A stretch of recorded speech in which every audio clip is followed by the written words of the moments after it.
All right, I'm going to start with our injuries. Hillis is not going to practice today. Dorsey is not practicing. Jaleel Brown will not practice. Rapati will be out there, but I don't think he'll be able to do much. Derek Johnson, he'll be out there, but I don't think he's going to do much. Baldwin, we'll see what Baldwin does. He's got a little hamstring that he felt yesterday, so we taped it up and then took him off the field. Wiley, same situation with his hamstring. He was out there trying to do something, and then he felt it, so we took him off the field. So those are the main guys there. Flowers, we took off the field yesterday with his foot, but I think that he's going to try to do something today to see how he feels there. Kendrick Lewis, he might not be here today. He's dealing with a personal situation. And so if you don't see him out there, that's why. Lilja is limited, but he should be doing something. We got a good football team coming into town on Sunday, but I think we're probably the only ones who think we got a chance. And so we're going to work our preparation and continue our preparation to try to get ready to play on Sunday. Today is a third down day, primarily. We will review first and second down because we installed that yesterday. And we're going to try to eliminate some of the things that we've done poorly, particularly last week, penalties, turnovers, continue to emphasize those things and see if we can get better at eliminating those things, which will help us be more competitive, and then go try to play a good football game. So that's where we are, and with that, I'll open it up. The Flowers thing, is that clearly related to what sidelined him for a month before?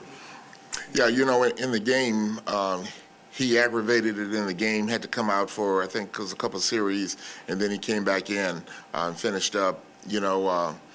He got treatment over the weekend or Monday, Tuesday, and then it was sore yesterday.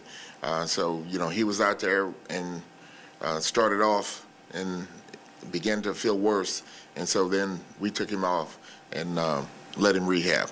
So I asked you yesterday, pecking order with the end, so now Brown out and Reeves gone, Travis Daniels back at the corner? Well, Travis has to do some double duty, yes, yeah. He does. How does it change your defensive mindset when Baltimore's been aggressively throwing the ball down the field, maybe more than most teams right now? Yeah, they are, and we have to definitely get back and stay deep so that they do not run past us and catch balls and make big plays. Now, what that does is that opens it up underneath a little bit, and now you have to use your guys' knowledge and effort underneath to rally to the ball when they're thrown underneath.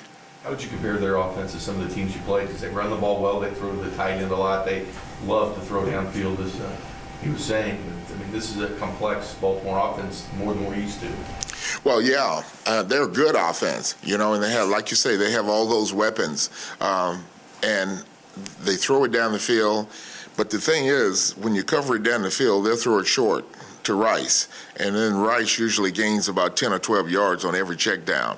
So that complicates everything more, because they can go deep, they can go intermediate, they can go short, and all of those have been producing for them, and so I think you have to take away the deep ball so that you don't give up those big chunks of plays, and then try to rally to the underneath things.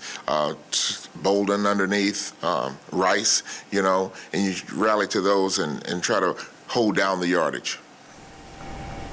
You have been, I'm sure, going all the way back to when he was coming out of Miami. You have watched Ray Lewis. Yes. Probably closely, since he's a defensive guy. Number one, does it shock you that he is still 16, 17 years into it, a starter and a contributor at that age?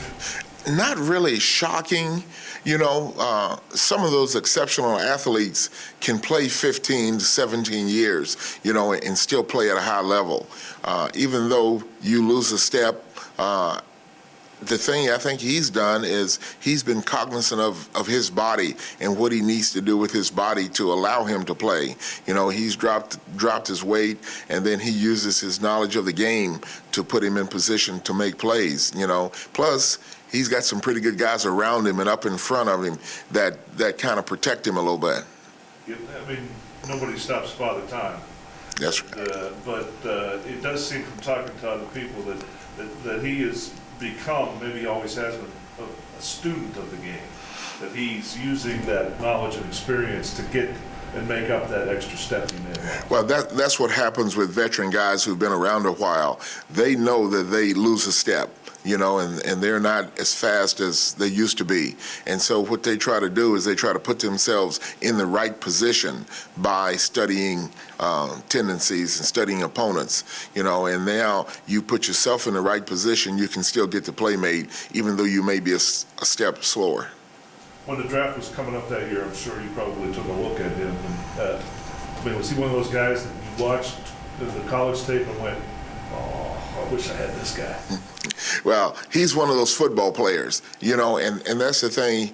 You watch tape and you can see that he's a competitor and a football player, you know, who did a good job playing defense.